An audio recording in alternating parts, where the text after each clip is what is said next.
Cet épisode a été enregistré en anglais, mais est aussi disponible en doublage français sur toutes vos plateformes d'écoute. Et pour ceux qui préfèrent la vidéo, des sous-titres français sont disponibles dans les réglages. Je vous souhaite une bonne écoute. By paying attention to your breathing rate, you can impact the way you feel, the way you live. Today, we welcome the amazing Stefanie Broes, founder of Moonbird, the innovative tool for personalized breathwork.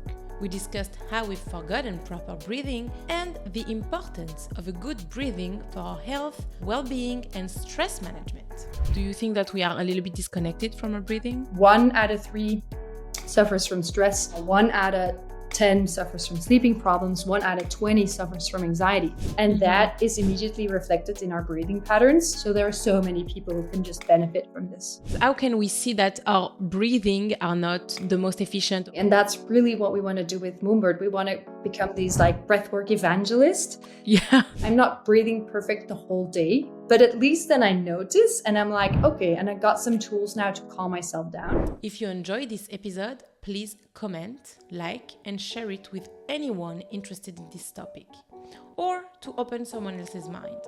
Your support helps everyone. Hello everyone, and welcome to this new podcast, new Simply Well podcast. Today I'm recording with Stefanie Broes. Hi Stefanie, how are you? Hi, thank you. I'm very well, just returned from holiday. So yeah, I'm doing good. How are you? Good, a little bit nervous because it's my first interview in English. We're going to speak about the importance of breathing and the breathwork techniques and of course Moonbird, so your product and your company. Yeah. So before we dive in all of this, can you tell me a little bit about your background? Yeah, absolutely. So my name is Stefanie and I'm the CEO and co-founder of Moonbird. That's a health tech company. We're based in Belgium, headquarters in Antwerp. And before I started Moonbird, I studied biomedical sciences and did a PhD in pharmaceutical sciences. So I have a medical background. Mm-hmm. And that's also really how I entered the breathing space, I'd say, from a personal interest in health and well-being. During my PhD, I developed some sleeping problems and I was really on a quest to find out what I could do for myself to really help myself combat those sleeping problems. And I already discovered yoga and meditation for a couple of years before that. And then back then, I thought that meditation and breathwork is all a bit the same because often when you meditate, you focus on your breathing rate.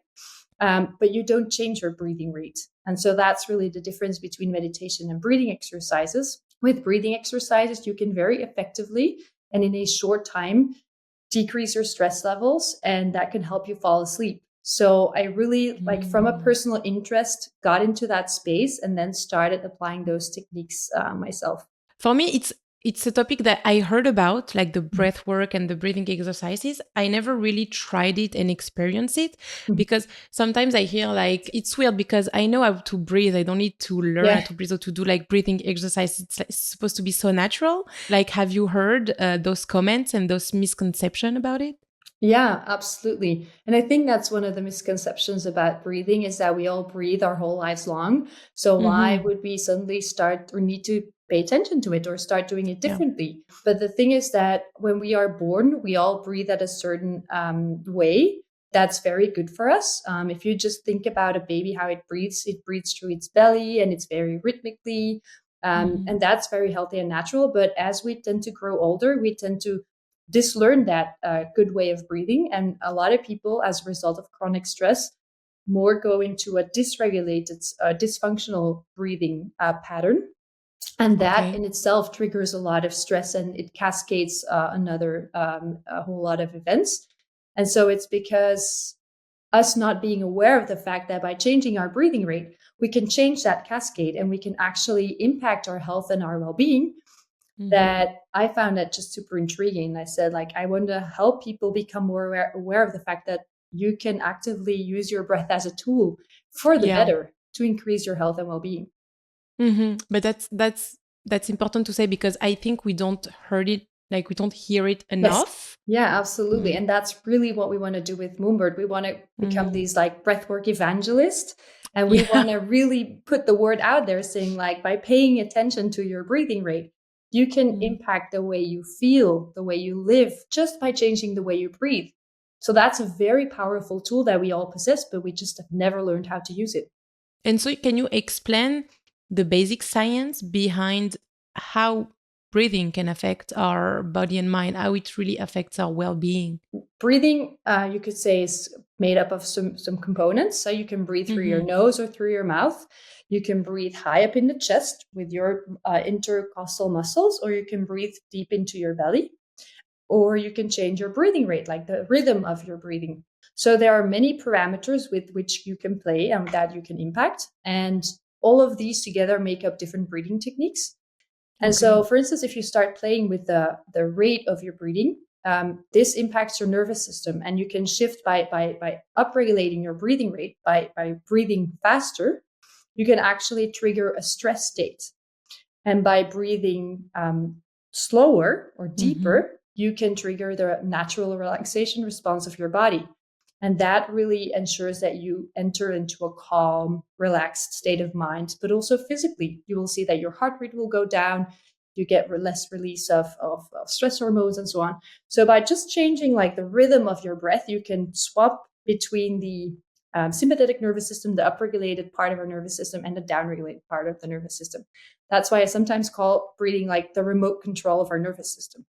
And so should we do that, like this exercise on a regular basis, or it should be reintegrated in our way of breathing, like just normally, for us to be relaxed and less stressed? Should we just say, okay, I'm going to do this 2 times a week or 3 times a week and put it like in our schedule, like, or it should be like just every day, all day long?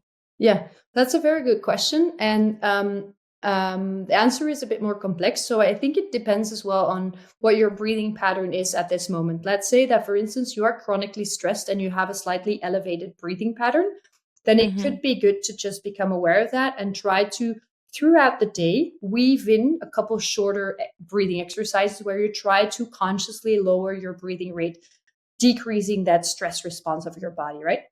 If you say like you love the more intense breath work, and that is more the holotropic breath work or the Wim Hof breathing exercises that maybe you have heard of before, the Iceman. It's a Dutch guy, and he does like very intense breath work. It's this cyclic breathing, and then he goes into an ice bath for hours because he changes like his pain receptors and how he manages temperature and so on. So that's like very intense breath work. If you love to do that, which is also has a lot of health benefits and so on, I wouldn't say that that's something that you need to do throughout the day, the whole day long. But that's more something like you can do that once a week or whatever, like guided as well. Best to always do this more intense type of breath work guided. And then there are people surrounding you who can help you, like if you have like some release of trauma or emotions, and they can help you like process that and navigate those emotions. So depending on what you're looking for, you can do more softer breath work, or you can do like the intenser breath work. What are the key indicators? How can we see that our breathing are not the most efficient or can be like harmful for us? Yeah. So there is a very easy exercise actually that you can do. And that is, you take a pen and paper and you start to draw waves. And every time you inhale, you go up with your pen. And each time you exhale, you go down, right? And so you create this sinus curve going up and down. And you do that for 1 minute, let's say. And then you just count the tops of the waves. And that gives you an indication of your natural breathing rhythm. And that should be around 12 to 15 breaths per minute. If it's more than that, it could be an indication of you having a chronically elevated, more stressed levels. After you did that exercise for a couple of times, you can just like by focusing on your breath, start to notice when your breathing rate is off. And then you'll start to get a hang of it and you don't need to do the exercise anymore. So it's really by learning to check in with yourself and becoming more aware of your breathing throughout the day that you can then start to like impact it. Do you think that we are a little bit disconnected from our breathing? Well, I guess it has never been so much present in our culture. I think if you go to more Eastern traditions, breath has always played a much more an important role. Like the pranayama exercises, they exist for thousands of years. It's really well and generally accepted in Eastern traditions. We don't really have that in our Western culture. And then added to that, I think we are just, as a society, we're just imposed on so many roles and responsibilities. So we just endure a lot of stress. And that is immediately reflected in our breathing patterns. And people, as you just said, a lot of people are not aware of the fact that their breathing can tell them so much and that they can also impact it. So I do think that us as more the Western society, we are a little bit disconnected of our breath. But I think that's also really nice is that it's changing, right? So I'm really thankful for you inviting me on this podcast because that helps. And if you look at Google search, you can see that the search word for breath work, it's increasing every year so much. So much more people are discovering the powerful benefits of breath work. I just recently got married and I went to India for my honeymoon, and we were on a train there, a sleeper train. And we met a mom and her daughter. The mom was maybe 50 years old and the daughter 25 years old. And the mom took her on a retreat and said, my whole life I've been practicing meditation and breathing exercises. And I think it's really important that my daughter sees it, does it as well. I really want her to have this as a part of her culture, knowing that it's super important for her. And so I think if you see your parents doing that all the time and you know that it's like eating food, you do your breathing exercises, it's like brushing your teeth, then it becomes more like a habit and natural as well. And that's why I think we're now doing this with Moonbird, but eventually I potentially hope that I could set up some programs at schools as well, because I think that's where it starts. If we can learn our children how to meditate and how to use their breath to check in with themselves, and then to also regulate their breathing so they can regulate their own emotions better. Yeah, I think we would all be a better society and we would be better equipped to deal with ourselves and deal with other people and so on. So it really starts with me, for me, with education and with our society. Yeah, definitely. And so how can we assess and improve our breathing? If I do the test, like you said, with the pencil, and I see that I don't breathe properly, or maybe I'm sure it depends if I breathe too much per minute or not enough per minute.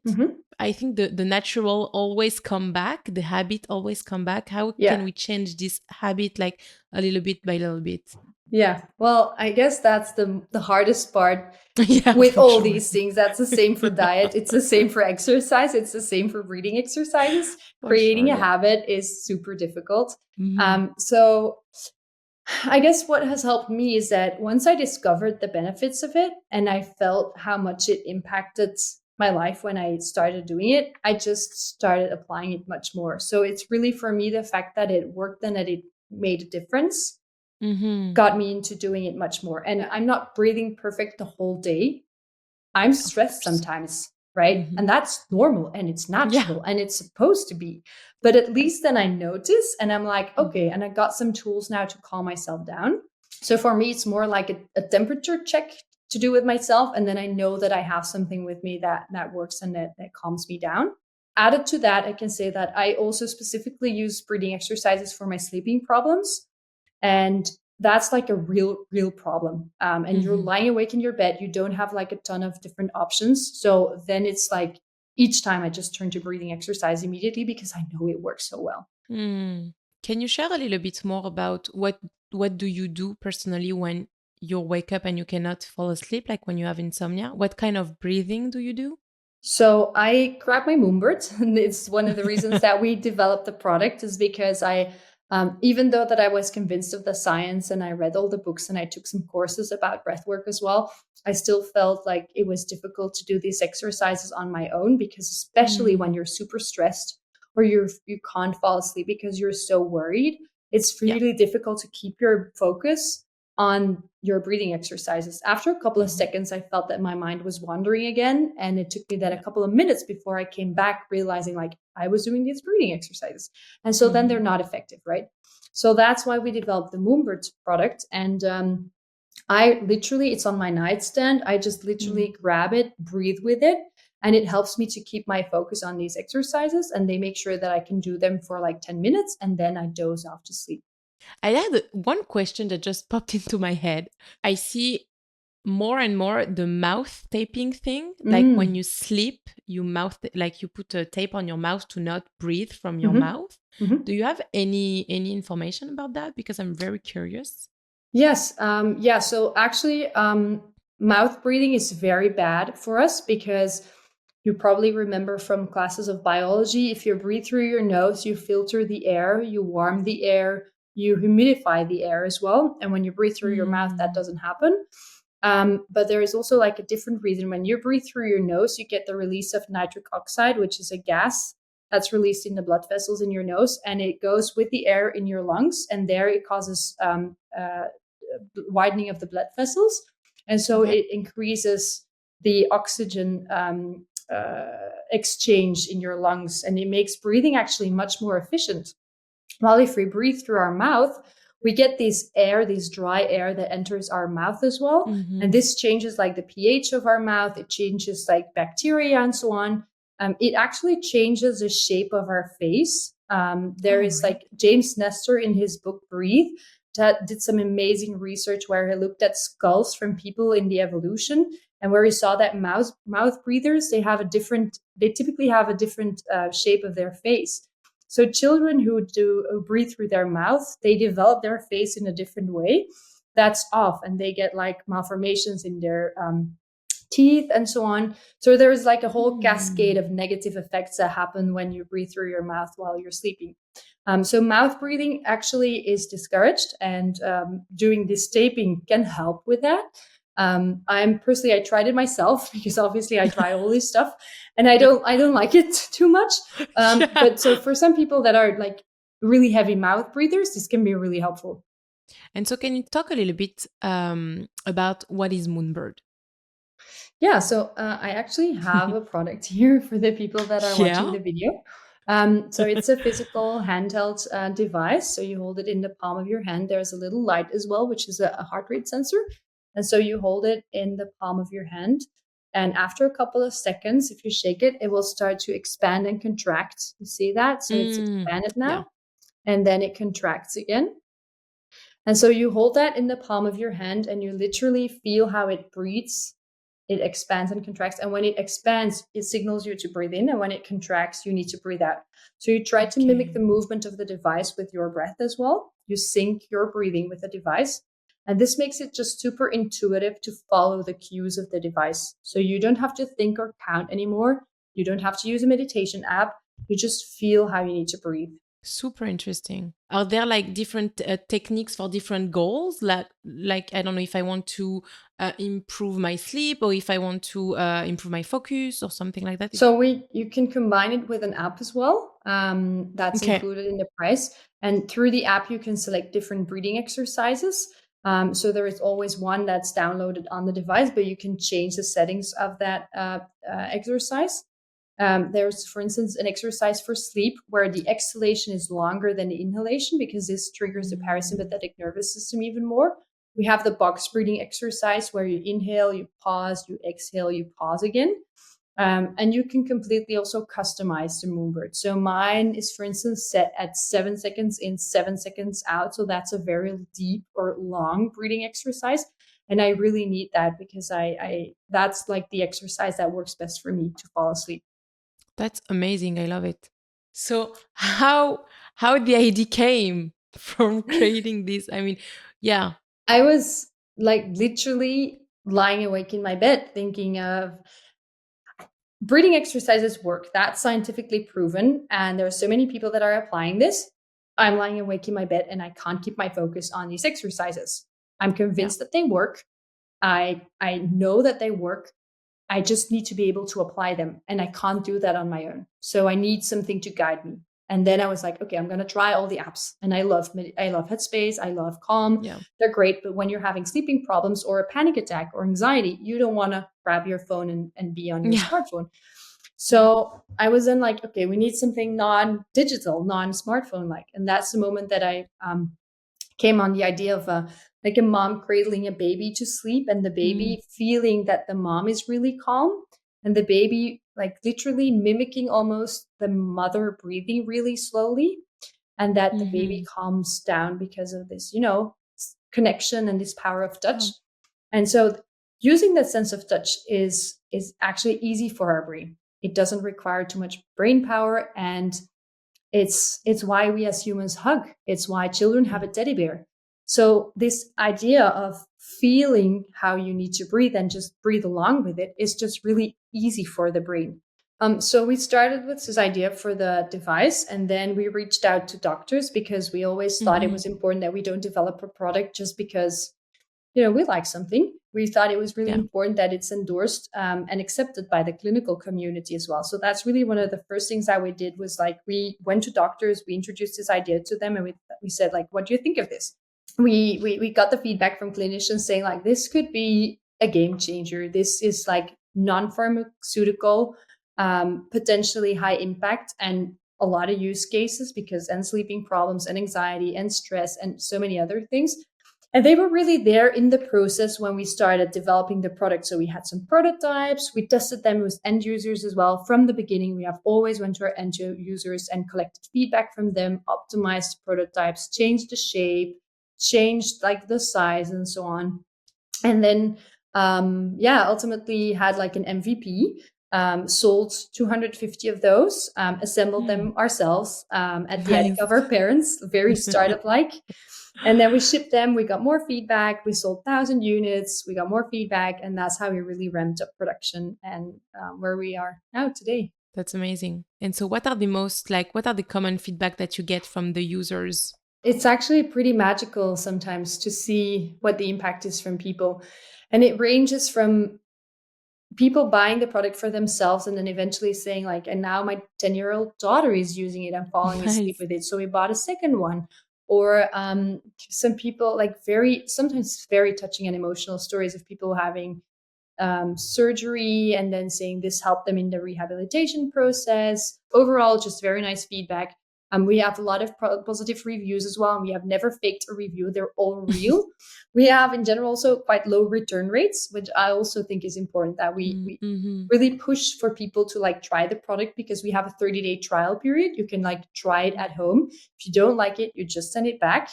And we do not have a lot of returns. So that for me, although that we do not hear from every customer, says that they want to keep it. If I use Moonbird regularly, how can I know that it's working for me and it's like effective on my health and stress level and everything? A very good question. So there are people that just use the device and they literally feel themselves getting calmer. But there are also people that are a bit more hesitant or that they lost a bit of connection with their body, right? And that's the reason why we built a sensor in the device as well. As you can see it here. So there's this green light in the device. So when you hold the device, the Moonbird, and you use it together with the app, we display your heart rate in real time. And so then you will see that when you're doing these breathing exercises, after a while, you get the sinus curve of your breathing rate also appears in your heart rate. So you actually see that your heart rate and your breathing rate start to synchronize. And that's what we call, coherent breathing. So we display heart rate variability as well. That's the variations between heartbeats. And we see that doing breathing exercises, your heart rate variability goes up as well, as the same as you go running or doing some sports. But breathing exercises are actually a very efficient way to increase your heart rate variability. And so that's really the biofeedback component that we put in the device as well. And that's there for people who really want to be convinced and see the science in real time. Okay. So why is it so important to have this biofeedback? The biofeedback really shows you the impact of the breathing exercise on your body in real time. So that's nice for people who are a bit skeptical. And then as well, you can see that if you practice more over time, you can see in your stats, you can see in your data that your heart rate variability is increasing over time. I love the biofeedback component, but once I saw it and once I saw the impact, I was like, okay, I feel that in my body as well. And I see it, it's there. So I don't need it anymore to be convinced. But we have lots of people that always use a Moonbird with a biofeedback component because they always want to see, am I doing this correctly? Am I improving over time? Is this better than the previous time? And so on. And so do you have like users that use Moonbird regularly just for stress relief and stress management? So we do like an check-in question on how you feel emotionally and physically before and after an exercise as well. And so we have over the past 4 years collected a lot of data from people doing these exercises, and we indeed see that people feel, almost everybody feels better after doing the exercise. And if you feel bad in the beginning, so if you have a low mood, the effect is more pronounced. So then you like increase by 20 or 40% on average after doing just one session. Oh, wow. Okay. And we see that these effects are sustained over time. And then after like 20 sessions, they plateau a bit. So that's really nice to see that we can actually see in the data that people who practice more have better effects. And if you feel lower or less good in the beginning, the effects are more pronounced. And so what are the project and the development or improvement that you want to do with Moonbird? Do you want to create like other devices or other projects, or Yeah. Well, so we collect a lot of feedback from our customers, and we love to have a very close connection as well with our customers. So we do the customer support in-house. We try to respond within half an hour. And so we have like a beta test group as well, where we ask questions to people, like what are the next products you would like to see develop? What was missing about the product right now? How are you using it? To really find out what can be improved and what do we need to add to our product portfolio. And our ambition really is to become a company that enables people to use their breath as a tool, and that develops products and solutions that allows you to do that, because it can be difficult on your own. And that's why we now have our Moonbird. That's our first product, but we are indeed developing like a second different product for a different user group. We hope that we can launch the product by the end of this year.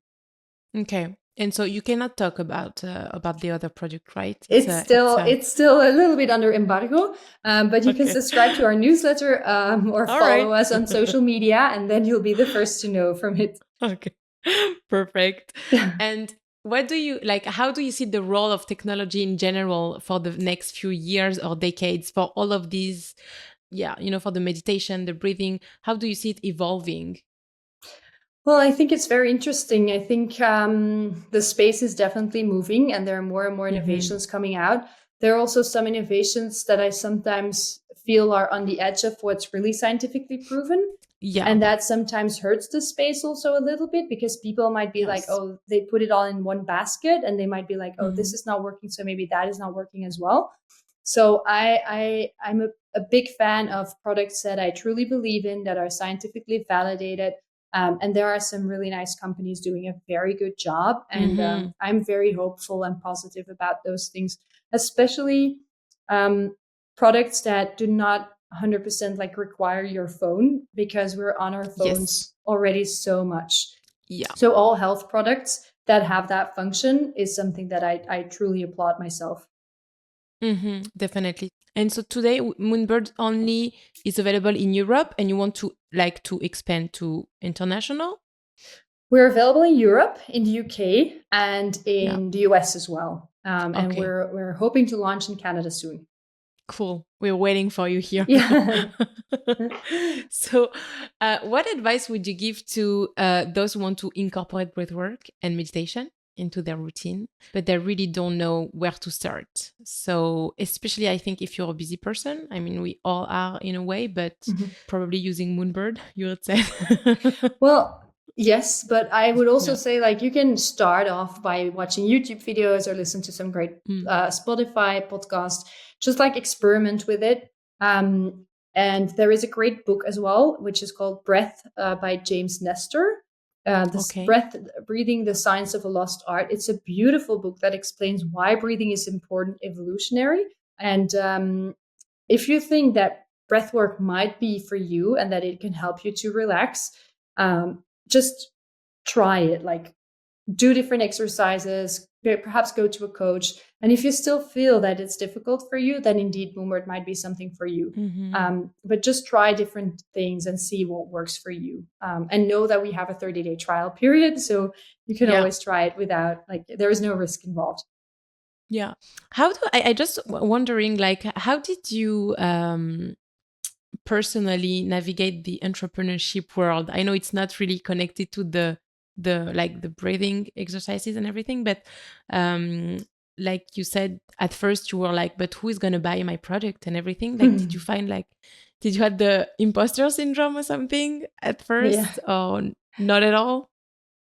Yeah, well, there have been so many phases, and I'm still going through phases right now, even though we exist for a couple of years. What I find interesting about entrepreneurship is that the challenges and thus the phases change, and that makes you grow as well as a person. But there are highs and lows, and it's not always that easy. But it's the variation in the journey that really motivates me and keeps me going, as well as getting the feedback from the customers, because that is really a really strong motivator for me to keep going. And I really feel that we're not done yet, that we really want to conquer the US market, for instance, the Canadian market, perhaps then even the Australian market. So we still have like work to do. But it's challenging sometimes. And then you need to just practice what you preach as well. And then sometimes really remember myself like, oh my God, I have not been breathing properly. I need to practice what I preach. And so at times when I'm more stressed, I have my sleeping problems again. And then I'm really happy that I can use my own product and that it helps me. Yes. So Moonbird has been a life savior throughout my entrepreneurial journey as well. Yeah. And did you manage to resolve your sleeping problem? Yeah, so resolved is like a big word, because you never resolve that in the sense that it completely evaporates. It like comes and goes depending on your stress levels during the day, and stressy periods. But it's manageable. Where sometimes during my PhD, it took me 3 to 4 hours before I fell asleep. And that's like, it's really bad. Yeah. Now, when I feel that I'm having difficulty falling asleep, I'll just grab my Moonbird, and I know that within 10 minutes, most of the time, on a difficult night, 20 minutes, I fall asleep. So that's really comforting and life-changing. That is life-changing, yeah. Anything else, Stefanie, that you would love to talk about today? No, I think we covered most of it. I just hope I can inspire some people and tease them to become interested in this topic, and just potentially plant like a little seed in the back of their minds that from now onwards, you know that you can use your breath as an active tool rather than just passively breathing your whole life. And that perhaps you say like, it's not so interesting to me because I don't need this or whatever, but I might have a child with a lot of stress, or I have a partner who doesn't sleep well. And you can introduce this topic to him or to her, and potentially it can help them.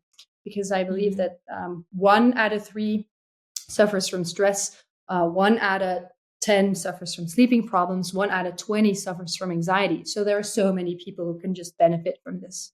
You definitely planted a lot of seeds in my head today. So thank you for that. Thank you for being with us. Thank you so much for everything. It was a pleasure, really. Likewise. Thank you so much for the invitation. Thank you for listening. If you enjoyed this episode, please like and share it. See you next time.